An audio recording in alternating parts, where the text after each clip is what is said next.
Jos minä saisin alkaa alusta työni ja minulta kysyttäisiin, mitä teitä kulkisit, vastaisin empimättä, samoja.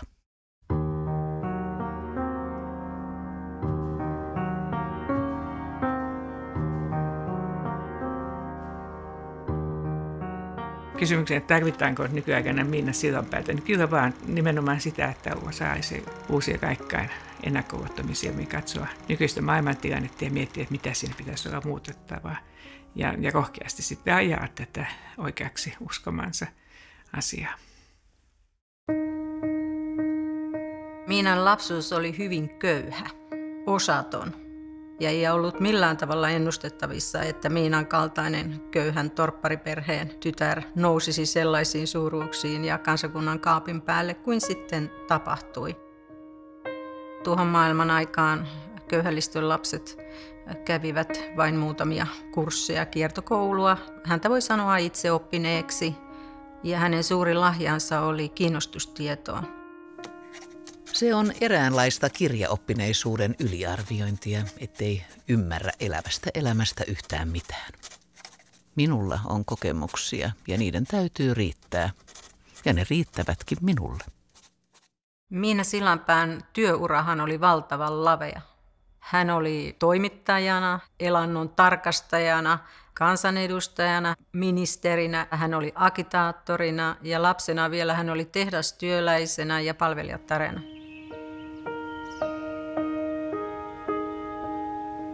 Miina Sillanpää oli hyvin voimakas persoona ja kiisteltykin sellainen. Hän oli palvelijattaren etujärjestön aktiivinen asianajaja ennen kuin sitten siirtyi poliittiseen toimintaan 1907 ensimmäisten eduskuntavaalien jälkeen.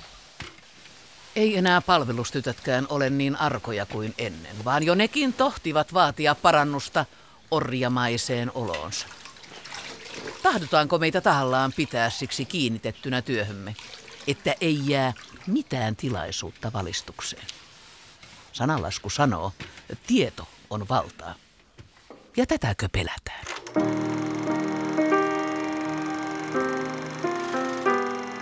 Vuoden 1906 eduskuntauudistus oli todella mullistava ja naiset pääsivät ensimmäisenä Euroopassa äänestämään. Eikä vain päässyt äänestämään, vaan he saattoivat asettua myös ehdolle. Ei koskaan saa sanoa, minä en osaa, vaan vaikeimmissakin tilanteissa pitää sanoa, minä yritän. Ja Miina Sillanpäästä tuli sitten myöskin ensimmäisen eduskunnan nainen. Tämähän muutti koko asetelmaa radikaalisti. Minä olen jättänyt aivan korvaamattoman jäljen suomalaiseen politiikkaan ja hän on yksi niistä suomalaisista poliitikoista, jonka voi sanoa olevan hyvinvointiyhteiskunnan kantaäitejä.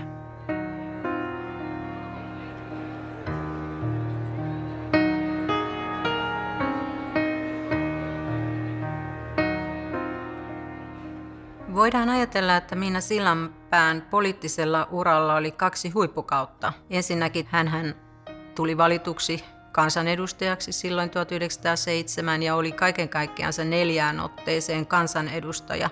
Ja toinen oli tietysti se, kun hän toimi toisena sosiaaliministerinä 1926 ja 1927 hallituksessa. Tapaus on herättänyt mielenkiintoa yleensä kaikkialla. Lähetystöjä on käynyt paljon, varsinkin naisia, jotka tahtovat tulla tervehtimään, koska olen ensimmäinen nainen hallituksessa. Miina Sillanpää oli sillä tavalla maltillinen, vallankumouksellinen, että hän teki yhteistyötä myös porvarillisen siiven kanssa. Minä yritin olla nimenomaan uskottava, vakaa uudistaja. Hän ei niinkään halunnut olla joku viehättävä hepsankeikka, vaan että hän oli semmoinen oman asiansa edustaja ja sillä tavoin haki sekä miesten että naisten arvostusta.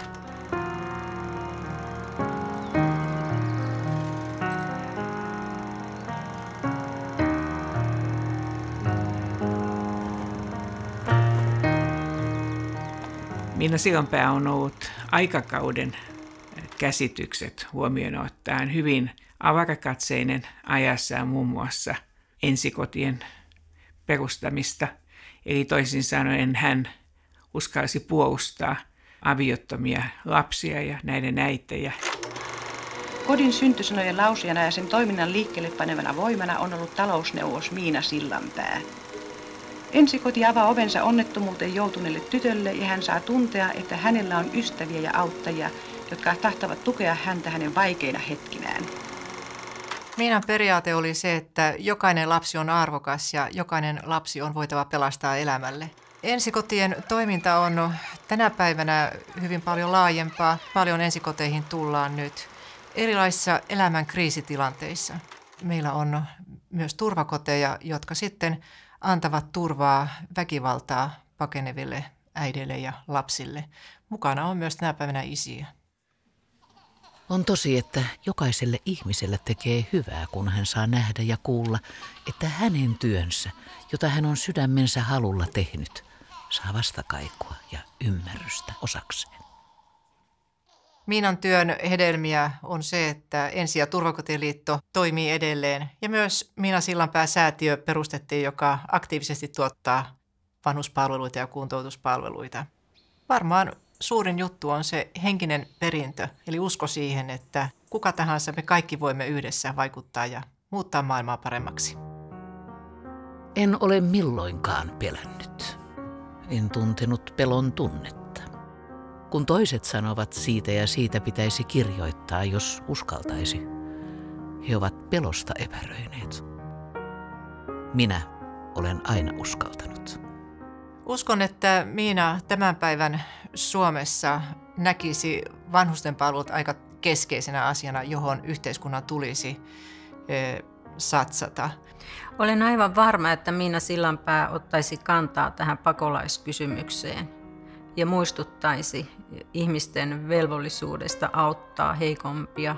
Kyllä Miina Sillanpään elämäntyö ja koko ajattelumaailman pitäisi vakuuttaa meitä siitä, että uudistuksia saa aikaan, kun vaan sitkeästi ajaa ja löytää oikeita ihmisiä kumppaneiksi. Yksi ihminen ei saa koskaan muutosta aikaan yksinään yhteiskunnassa, mutta voi olla sellainen vaikuttava vedenjakaja, joka saa muutkin mukaan. En ole tehnyt muuta kuin velvollisuuteni ja ihmisten myötämielisyys on tukenut minua. Suomen suurinta kerjäläistä.